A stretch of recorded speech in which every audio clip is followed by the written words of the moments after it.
বৃহস্পতিবার ঢাকার রিপোর্টার্স ইউনিটিতে বিশৃঙ্খলার ঘটনায় সাবেক মন্ত্রী আব্দুল লতিফ সিদ্দিকী সহ ১৬ জনের বিরুদ্ধে শাহবাগ থানায় সন্ত্রাস বিরোধী আইনে মামলা হয়েছে। আজ আদালত তাদের কারাগারে পাঠানোর নির্দেশ দেন। বিস্তারিত সবুজ মাহমুদের প্রতিবেদনে। শুক্রবার সকালে আওয়ামী লীগের বহিষ্কৃত সদস্য ও সাবেক মন্ত্রী আব্দুল লতিফ সিদ্দিকী, ঢাকা বিশ্ববিদ্যালয়ের আইন বিভাগের অধ্যাপক শেখ হাফিজুর রহমান এবং সাংবাদিক মঞ্জুরুল আলম সহ ১৬ জনকে চিফ মেট্রোপলিটন ম্যাজিস্ট্রেট কোর্টে তোলা হয়। শুনানি শেষে বিচারক তাদের কারাগারে পাঠানোর আদেশ দিয়েছেন।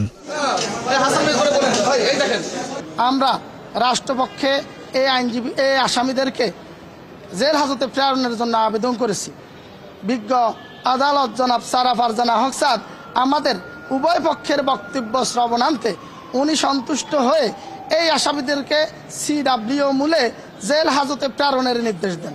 এর আগে বৃহস্পতিবার দিবাগত রাত 1:15টার দিকে তাদের বিরুদ্ধে শাহবাগ থানায় সন্ত্রাস বিরোধী আইনে মামলা হয়। কেউ যদি মুক্তিযুদ্ধ নিয়ে কথা বলে তাহলে তারা ফ্যাসিস্টের দোসর হয়ে যায়, তারা ফ্যাসিস্ট হয়ে যায়। কারোর কোনো এখন স্বাধীনতা নেই। বাংলাদেশের যে কনস্টিটিউশন, সেই কনস্টিটিউশনের 39 ধারা অনুযায়ী এই বাংলাদেশে এখন স্বাধীনভাবে মত প্রকাশের কোনো সুযোগ নেই। আজকে যে সাংবাদিক, মুক্তিযোদ্ধা এবং অধ্যাপক গ্রেপ্তার হলো, এর মাধ্যমেই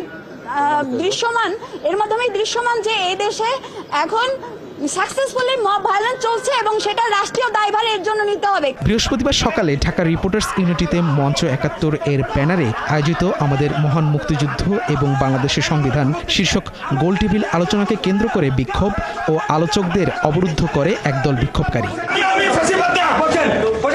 এই ঘটনায় নিন্দা ও প্রতিবাদ জানিয়েছে ঢাকা রিপোর্টার্স ইউনিটি। সবুজ মাহমুদ, ৭১, ঢাকা।